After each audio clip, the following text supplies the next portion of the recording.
All right, here we go. This is our third weigh in now. We started at 188, went down to 179, then we went to 174, and let's find out where we're at this week. Here we go. Ooh, 4 more pounds, 170. 170 on the button. It's working. Exciting. So here we are, down 18 pounds in 3 weigh-ins. Thank you very much. I appreciate that. Good job. Well, you know, supplementation, as much as I am a fitness guru, I never took time to look at my blood work, never took time to see what was going on inside. I'm just always more so, you know, what do I weigh and, you know, how's everything looking in the mirror. So I'm down 18 pounds. We got 1 more weigh-in to go, and then I will hit my goal of 20 pounds in a month. I think that's a awesome achievement, so thank you for helping me with that. And then we looked at me in the beginning and we said, okay, you know, you have a hypothyroid, so we're going to do some thyroid supplementation. You have low vitamin D. We're going to do some vitamin D supplementation. My blood work showed some elevated sugar because, and you pointed out last time how that was tied to my thyroid. I did the thyroid, right. And then I guess the big thing is now that I'm starting this supplementation, even taking a few extra things like a good multi and creatine and things to really help with my recovery, when do we look at things again to see how that's working out? It depends on your goals, but in general, what I would tell someone who's going to focus on weight loss is you wait until the weight loss plateaus. Mm-hmm. You sometimes see that as early as 6 weeks, depending on the goals and depending on initial body weight, etc. Usually it's closer to 12 weeks. And when the plateau is reached, we have to analyze, is this normal and expected? Is it because of a dietary change? Is it because of an exercise change? Or is it because something within your metabolic milieu has changed? And that's when you relook at the thyroid function, you take another look at the blood sugar and insulin, you take another look at the sex hormones, and make sure that the vitamin D level is staying therapeutic. Okay. Well, I'm excited to see where it's going. I can already tell you that I just feel better. I feel better. I've been very consistent with my routine. I set these supplements by the coffee pot, and it's just become a habit for me. So I'm excited to see where it takes me. And that's what it has to be. A lot of people say, well, it's hard for me to remember to take the supplements, and I don't want to take all these pills at once in the morning, or it doesn't feel good when I do that. The only thing timing-wise that you have to be pretty strict about is the timing of your protein replacement and your creatine replacement. Mm-hmm. The other supplements can be spread throughout the day. They can be taken with meals. They can be taken at the end of the day.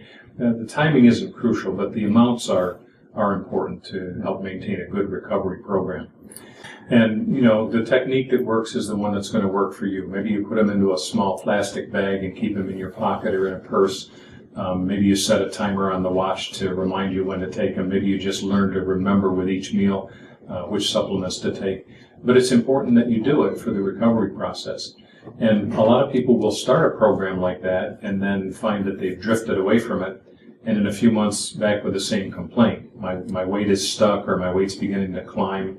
I'm tired. I'm injured after the gym. I can't get back there because I've got soreness or significant fatigue. Sleeping pattern gets off. The wake-up pattern gets off. And when you think back to it, it's like, oh, that's right. I'm not doing the necessary things I need to recover from what I'm doing to my body. Yeah, that's so interesting because often people tell me, oh, you know, I'm just not losing the weight that I want to lose. And I'll say, well, can I see your food journal? And they'll say, well, I haven't been doing that for a while. Well, you know, we have to remember that it's not a magic bullet that we're talking about here. We're talking about consistent supplementation, sticking to a routine over time.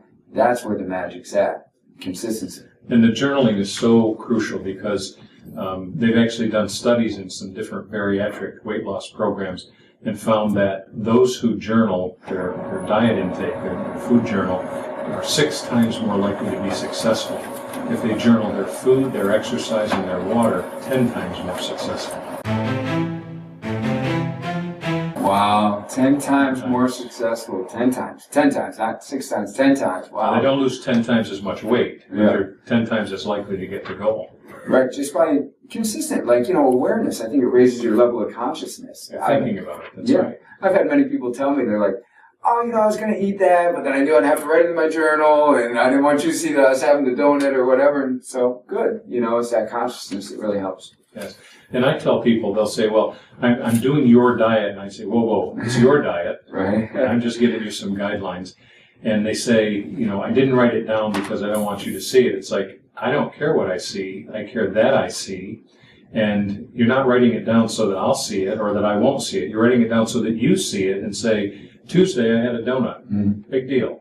Okay, Wednesday, I'm not going to do donuts. Right. And it's a reminder for yourself. It's not a reminder for anybody. There's no grades. I think we're too used to writing a journal and turning it into the teacher for grades. It's not for grades. It's so that I can give you some coaching advice. And with the apps that are available on the phones today and being able to type in your food and see what the breakdown of your macronutrients are, that's so easy to do. And it takes only a few days, and then intuitively you know what to do. Mm-hmm.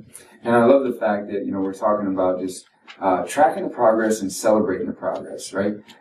Forgive yourself. If you have something that you weren't planning to have, just forgive yourself, because it's really just important to recognize, well, I had one cookie and I used to have 3. It's not that I had the cookie and I failed. I think that's really important. Celebrate every step as to how you're getting better. And it might include a cookie. I'm going to tell you, during this 20 pounds, I had a birthday. It included a few drinks. You know, forgive yourself, allow yourself that. You know. Exactly. Yeah. Thank you so much. Appreciate it. Good work.